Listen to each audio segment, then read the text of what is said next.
심한 경우는 기능 항진이나 기능 저하나 사망에 이를 수가 있습니다. 실제로 제가 그동안 지난 10년 동안에도 기능 항진으로 돌아가신 분이 한 사람 있었고요. 기능 저하로 사망하신 분이 2분 있었습니다. 그러니까 두 분 다는 기능 항진인데 본인도 모르고 지내다가 너무나 심각해졌기 때문에 그때는 의사가 손을 써도 도저히 회복이 안 되는 상태였고, 기능 저하도 너무 심해가지고 병원에 왔을 때는 의식이 없었습니다. 기능 저하를 위해서. 그러니까 그렇게 심각하게 될 수가 있습니다. 개울가에 물총이 한 마리 꾸물꾸물 헤엄치다. 앞다리가 앞다리가 팔딱팔딱 개구리 됐네.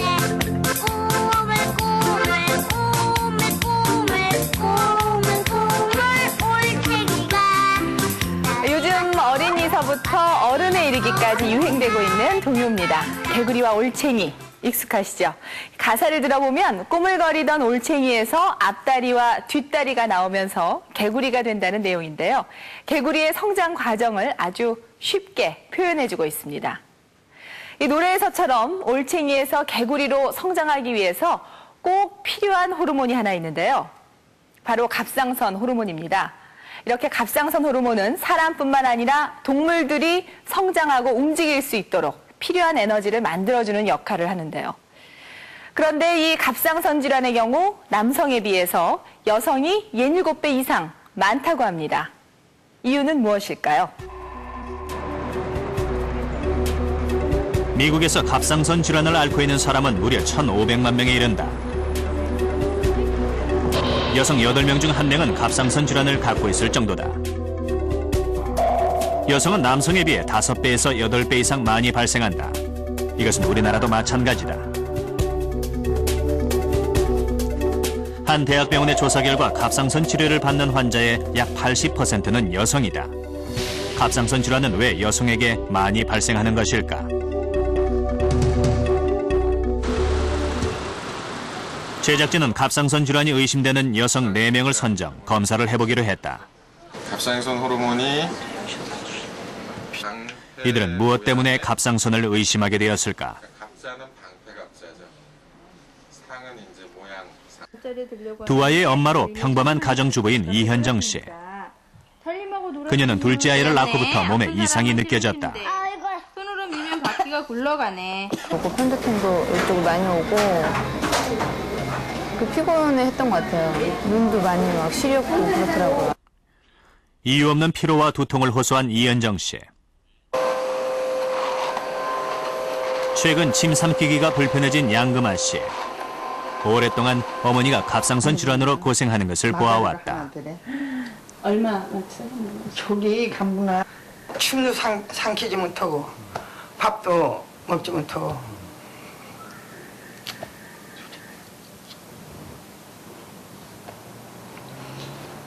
많이 나아졌어요 지금. 고생을 많이 하셨던 모양이세요? 안쪽에 부어있는 듯한 느낌이 들어서 뭐가 올라갔다가 뭐 침을 삼키거나 이럴 때 올라갔다가 다시 침이 다 내려가면 내려오는 그런 느낌이 듭니다. 목에 이물감을 호소한 양금아 씨.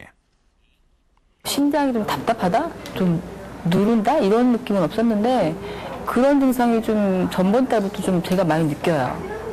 그리고 좀 많이 피곤한 게 가장 큰 증상인 것 같아요. 가슴이 답답하고 자주 피곤하다는 하은경 씨. 이 목에 옛날에 혹이 뗀 소리를 좀 들었거든요. 그래서 그게 암하고 연결되는 게 아닌가 해서. 암이 아닐까 의심가는 김영희 씨. 이들은 실제로 갑상선에 문제가 있을까? 우선 문진을 통해 외형적으로 나타나는 증상을 체크해 보았다. 아픈데요, 거기. 되게 예, 아프게 제가 아프게 만져서 그래요. 목의 상태와 맥박수, 손떨림, 눈의 이상 등을 살펴보았다. 그래서 환자분의 경우에는 자가면역성 갑상선염을 가지고 계시면서 그 안에 조그마한 혹들이 있을 겁니다. 없었고요. 예, 그냥 혈액 검사는 가장 기본적인 검사로 갑상선 호르몬의 수치, 기능, 항체 유무를 알아보게 되는데 이 검사만으로도 갑상선의 이상은 거의 판별할 수 있다. 의사의 처방에 따라 각각 다른 검사를 시행하기로 했다. 방사성 동위원소 스캔 검사를 받는 이현정 씨. 방사성 동위원소를 정맥에 주사한 뒤 20분 후 촬영에 들어간다.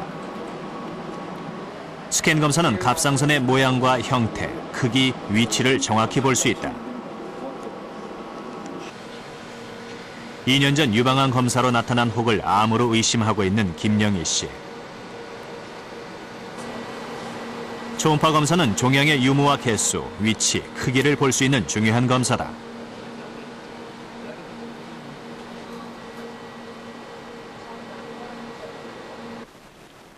(3일) 후 검사 결과가 나왔다. 2cm 정도의 큰 종양과 함께 여러 개의 작은 종양이 분산되어 있다. 2.06. 문제가 있는 종양은 아닐까? 종양은 양성인지 악성인지 그 여부를 반드시 확인해 봐야 한다. 아니 그럼 양성일 그러니까 조직 검사에서 양성으로 나오면 그냥 놔두는 거예요? 물론 아주 작은 혹도 악성의 가능성은 충분히 있습니다. 하지만 큰 혹보다는 작은 혹이 악성의 가능성이 당연히 적겠죠. 초음파로 조직 검사를 받으라는 처방이 내려졌다. 훨씬 더 많고요. 네. 미세침 흡인 검사는 주사침을 통해 갑상선 종양 조직 세포를 빨아들인 후 종양의 성질을 판별하는 검사다.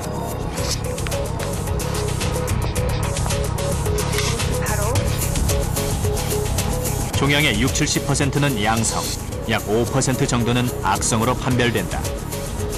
염색을 한 후 갑상선 세포 조직을 현미경으로 관찰하면 여러 개의 세포가 모여 동글동글한 모양을 하고 있는 것을 볼 수가 있다. 세포 안에 악성 종양이 생기게 되면 암으로 발전한다. 검사 결과 김영희 씨의 혹은 양성, 암은 아니었다. 더 자라지만 않으면 큰 문제는 없다. 양금아 씨는 갑상선 기능과 항체 모두 정상. 하은경 씨도 갑상선에는 아무 문제가 없다. 출산 후 귀가 아프고 두통을 호소한 이현정 씨의 결과는 어떨까? 항체가 보입니다. 그러니까 검사 호르몬 수치와 항체 모두 약간 높게 나왔다. 이게 아니고 이게 10 이하가 자가면역성 갑상선염이 있고 자가면역성 갑상선염에 의해 가지고 아주 경미한 기능 저하의 소견을 지금 보이고 있어요. 심각하진 않지만 이현정 씨는 갑상선 기능에 이상을 보이고 있다. 자가 면역은 우리 몸의 면역 담당 세포들이 자신의 세포를 공격하는 것을 말한다. 여성의 자가 면역성 질환은 남성의 50배. 자가 면역과 갑상선 질환과는 어떤 관계가 있을까? 여성 호르몬이 면역 조절에 어떠한 교란을 일으켜서 자가 면역 질환을 또 자가 면역성 갑상선 질환, 그러니까 갑상선 항진증 저하증을 유발시킬 거라고 추측을 하고 있는 정도고요. 작년 5월에 첫 아이를 낳은 정은수 씨. 아이를 낳고부터 갑상선 기능 항진증이 재발했다. 가장 두드러진 증상은 안구 돌출. 튀어나온 눈이 여간 신경 쓰이는 게 아니다. 시력에도 문제가 생겼다. 근데 갑상선이 오면서 시력도 떨어졌어요. 눈이 튀어나와서 시력이 떨어질 수 있다고 그러더라고. 그래서 자꾸 가까이 보게 되고. 시신경이 앞으로 당겨지죠. 눈이 튀어나오게 되면 안구 뒤에 시신경이 당겨져 시력장애가 오게 된다. 물체가 두 개로 보이는 복시 현상도 흔하게 나타난다. 눈이 잘 안. 맨 처음에 오실 적에는 눈이 상당히 많이 튀어나와 있었고 그 눈 뒤에 있는 이제 근육이죠. 눈을 움직이는 근육의 염증이 심해서 그게 붓고 그것 때문에 이제 눈을 앞으로 밀어내고 또 근육에 염증이 생기니까 양쪽 눈이 조화롭게 같이 잘 움직여지질 않아서 물체가 어른거리고. 안구 돌출증은 눈 근육에 염증이 생기면서 부어올라 눈을 앞으로 밀어내 나타나는 증상이다. 임신 중 갑상선약을 중단했던